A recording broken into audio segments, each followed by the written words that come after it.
Hello, I'm Stan Stalnaker, and we are upstairs at the Ice Hub COP26 Glasgow. Joining me now is my friend, collaborator, mentor, partner here, Mr. William McDonough, who is the CEO of McDonough Innovation. The Ice Hub was created between an idea sparked by Bill to bring together McDonough Innovation, Hub Culture, and another group called the Beauty Kitchen to create an innovation for the circular economy hub, the Ice Hub, here in Glasgow. I'm so pleased to have you join us, Bill. Can we talk for a minute about your views on this week and COP?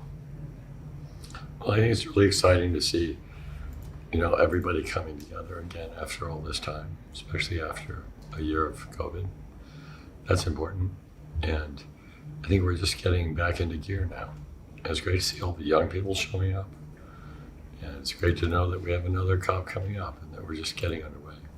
I think the other thing is that everybody aligning on their net zero by 2050 kinds of commitments, 2060, 2050, or sooner.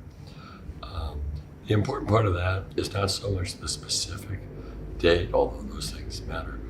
It's that it opens the door to a lot of creativity on the part of our young people, especially, to be able to walk through that and find out what it means to go beyond net zero and sooner, faster, with a sense of urgency. So Beyond Net Zero is the name of the fund of one of our partners, General Atlantic, which is launching the world's largest climate fund here. There have been many other partners doing great work. But one of the themes that you and I talked about prior to COP was this idea of net positive, which is another way of saying beyond net zero. Can you describe what net positive means to you? Well, I've been talking about this for 20-something years. So to me, it means, yes, let's be less bad, but that's not being good. So if we want to say we want a net zero goal, it's because we're doing something we don't want more of. So you're starting from that premise. So net zero just means don't do stuff we don't want. The real hard question is, how do we do what we want? What is that? So at the same time, for example, we have to get net zero emissions of, say, greenhouse gases as a net. And how do you do that? Offsets are actually problematic.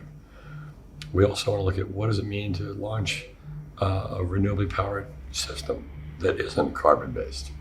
So it's those two things at the same time. Do you think this is part of a system change? One of the key words I've been hearing this week is people talking about system change and the idea that we need to radically increase the pace of system change. But we can't break the old system because it's too complex and actually too brittle. How do you see us being able to achieve the speed of transformation that we need to be able to reach this net positive goal? Well, I think we're lucky that the fact that renewable power has gotten so cheap that we can use the forces of commerce itself. And that's the fastest way to do this, is to not just enact policy, but also issue purchase orders. So if Germany says we want to go with hydrogen, well then, we can look at the deserts now can produce green hydrogen within the foreseeable future because of the amount of sun there and the low cost of solar.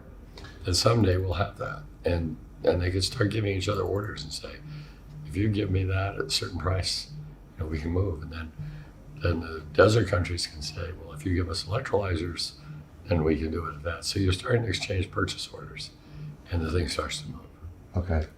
What's your goal for COP26 in terms of what you'd like to see come out of this meeting? I'd like to see a picture of a world that we can use to articulate a COP27. Okay. That's why it's so important to get this done so we can study it very carefully and see how we can get it to foment a net positive world. Okay. That's William McDonough with some thoughts from the Ice House here. Thank you, Bill. I always love working with you, and I love the things that we've been able to create together. You're an inspiration to the world, but for me, you're an inspiration to me, and I love that. Thank you so much. Yeah, it goes both ways. Likewise.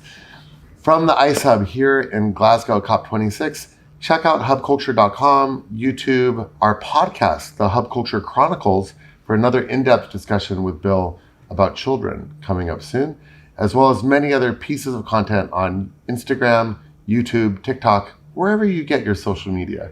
I'm Stan Stalnaker for Hub Culture.